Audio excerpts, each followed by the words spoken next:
கோபுரம் டிவி நேயர்களுக்கு இனிய வணக்கம். இன்று பிறந்தநாள் காணும் மற்றும் மணநாள் காணும் அத்துணை சகோதர சகோதரிகளுக்கும் எங்களது இனிய வாழ்த்துக்கள். பாபாவின் ஆசிகளோடு பல்லாண்டு காலம் நீங்கள் எல்லா வளங்களும் செல்வங்களும் பெற்று நலமுடன் வாழ வாழ்த்துகிறோம். பாபா அழைக்கிறார்.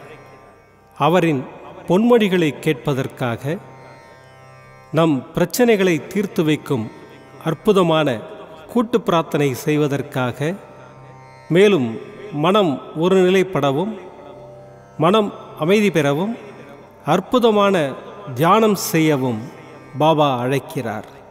பாபா நம் கரங்களை பிடித்து அழைத்துச் சென்று அற்புதம் நிகழ்த்தவிருக்கிறார். வாருங்கள், பாபாவின் பொன்மொழிகளை தரிசனம் செய்வோம். அன்பு குழந்தையே, உன் மனம் தள்ளாடிக் கொண்டிருக்கிறது. கடிவாளம் இல்லாமல் ஓடிக்கொண்டிருக்கிறாய்.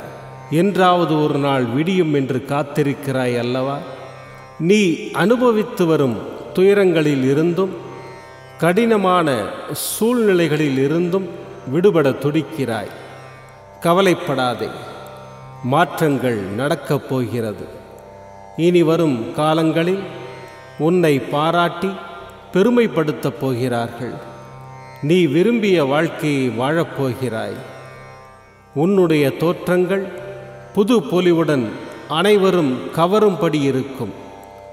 உன்னை தேடி அனைத்தும் வரப்போகிறது.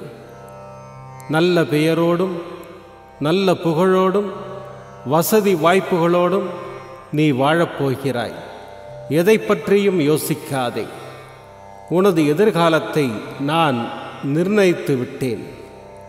நீ எப்படி வாழ வேண்டும் என்பதை நான் எழுதி கொண்டிருக்கிறேன். உன்னை அனைத்திலும் சிறந்து விளங்கும்படி செய்வேன். உன்னோடு நான் இருப்பதை உணர்ந்து கொள்ளும் நேரம் வந்துவிட்டது. என்னை சாதாரணமாக நினைத்து விடாதே. நான் அனைத்தும் அறிந்தவன். எப்போது நீ என்னை தேடி வந்து நானே சகலமும் என்ற நம்பிக்கையில் உனது வாழ்க்கையை ஒப்படைத்தாயோ, அக்கணமே உன் பாவங்கள் மறைந்தது. இனி கலங்காதே. எந்த சூழ்நிலையிலும் உன்னை நான் கைவிட மாட்டேன். உன் அப்பா சாயிருக்கிறேன். எதற்கும் கலங்காதே. ஓம் சாய்ராம். பாபாவின் அற்புதமான பொன்மொழிகளை தரிசனம் செய்தோம். அடுத்த நிகழ்வு கூட்டு பிரார்த்தனை. நம் மனநலன் சார்ந்த பிரச்சனைகளுக்காகவும் உடல் நலன் சார்ந்த பிரச்சனைகளுக்காகவும் மற்றும் நம் அனைத்து விதமான பிரச்சனைகளுக்காகவும் சாய்நாதரிடம் கூட்டு பிரார்த்தனை செய்வோம். வாருங்கள், இந்த அற்புதமான கூட்டு பிரார்த்தனையை செய்வோம். பிரார்த்தனாஷ்டகம். 8 பிரார்த்தனைகள். சாந்தமான மனம் கொண்ட சாயிநாதரே, அறிவின் சிகரமே, அன்புள்ளம் கொண்டவரே, கருணை கடலே, உண்மையின் இருப்பிடமே, மாயை என்னும் இருளை அகற்றுபவரே, ஜாதி மத பேதங்களுக்கு அப்பாற்பட்டவரே, எங்களின் புரிந்து கொள்ளும் திறமைக்கு அப்பாற்பட்டவரே, அன்பின் இருப்பிடமே, ஷீரடி வாழ் இறைவனே, என்னை காப்பாற்றும், என்னை காப்பாற்றும். ஞான சூரியனே, ஞானத்தை வழங்குபவரே, பக்தர்களின் மனங்களில் உலவிடும் பரமஹம்சரே, அனைத்து நன்மைகளுக்கும் காரணமானவரே, தங்களை சரணடைந்தவரை காப்பவரே, படைக்கும் தொழில் புரியும் பிரம்மாவும் காக்கும் கடவுளான விஷ்ணுவும் நீங்களே. 3 உலகங்களையும் யுகங்கள் முடிவில் தன்னுள் ஐக்கியமாக்கிக் கொள்ளும் ருத்திரனும் தாங்களே. நீங்கள் இல்லாத இடம் இந்த பூமியில் ஏது? எல்லாம் அறிந்த இறைவன் நீங்கள். எங்கள் எல்லோரின் இதயங்களிலும் வசிப்பவரும் நீங்களே. எனது எல்லா குற்றங்களையும் மன்னிக்க வேண்டும் என்று வேண்டி கேட்டுக்கொள்ளுகின்றேன்.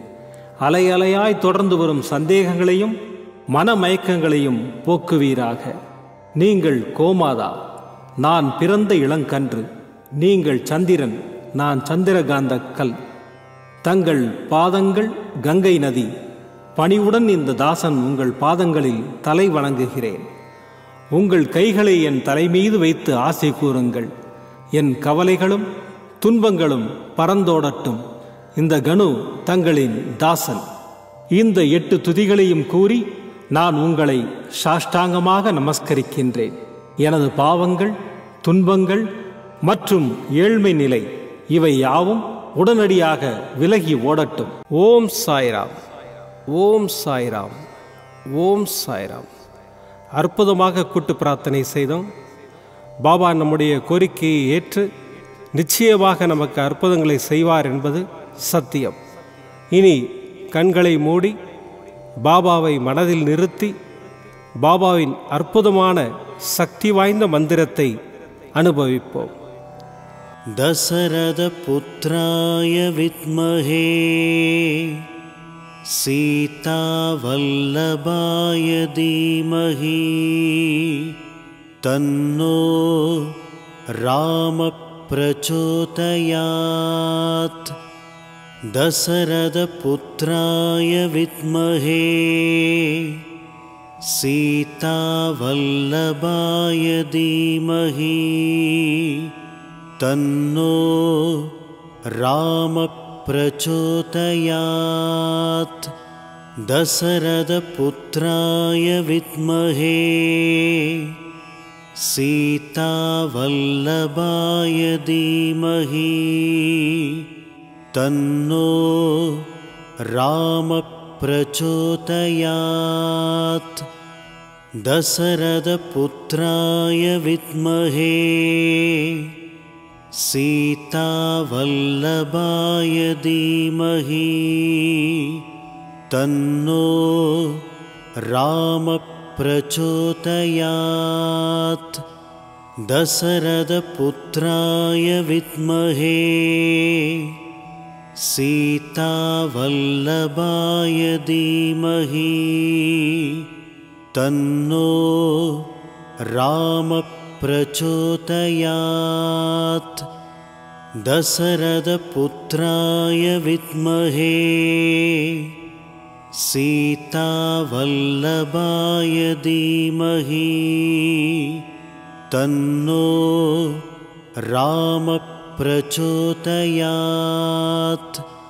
தசரத புத்ராய வித்மஹே சீதா வல்லபாய தீமஹி தன்னோ ராம பிரச்சோதயாத். தசரத புத்ராய வித்மஹே சீதா வல்லபாய தீமஹி தன்னோ ராம பிரச்சோதயாத். தசரத புத்ராய வித்மஹே சீதா வல்லபாய தீமஹி தன்னோ ராம பிரச்சோதயாத். தசரத புத்ராய வித்மஹே சீதா வல்லபாய தீமஹி தன்னோ ராம பிரச்சோதயாத். தசரத புத்ராய வித்மஹே சீதா வல்லபாய தீமஹி தன்னோ ராம பிரச்சோதயாத். தசரத புத்ராய வித்மஹே சீதா வல்லபாய தீமஹி தன்னோ ராம பிரச்சோதயாத். தசரத புத்ராய வித்மஹே சீதா வல்லபாய தீமஹி தன்னோ ராம பிரச்சோதயாத். தசரத புத்ராய வித்மஹே சீதா வல்லபாய தீமஹி தன்னோ ராம பிரச்சோதயாத். தசரத புத்ராய வித்மஹே சீதா வல்லபாய தீமஹி தன்னோ ராம பிரச்சோதயாத். दशरथपुत्राय विद्महे सीतावल्लभाय धीमहि तन्नो रामः प्रचोदयात् दशरथपुत्राय विद्महे सीतावल्लभाय धीमहि तन्नो रामः प्रचोदयात् दशरथपुत्राय विद्महे सीतावल्लभाय धीमहि तन्नो रामः प्रचोदयात् दशरथपुत्राय विद्महे सीतावल्लभाय धीमहि तन्नो रामः प्रचोदयात् दशरथपुत्राय विद्महे सीतावल्लभाय धीमहि तन्नो रामः प्रचोदयात् दशरथपुत्राय विद्महे सीतावल्लभाय धीमहि तन्नो रामः प्रचोदयात् दशरथपुत्राय विद्महे सीतावल्लभाय धीमहि तन्नो रामः प्रचोदयात् दशरथपुत्राय विद्महे सीतावल्लभाय धीमहि तन्नो रामः प्रचोदयात् दशरथपुत्राय विद्महे सीतावल्लभाय धीमहि तन्नो रामः प्रचोदयात् दशरथपुत्राय विद्महे सीतावल्लभाय धीमहि तन्नो रामः प्रचोदयात् दशरथपुत्राय विद्महे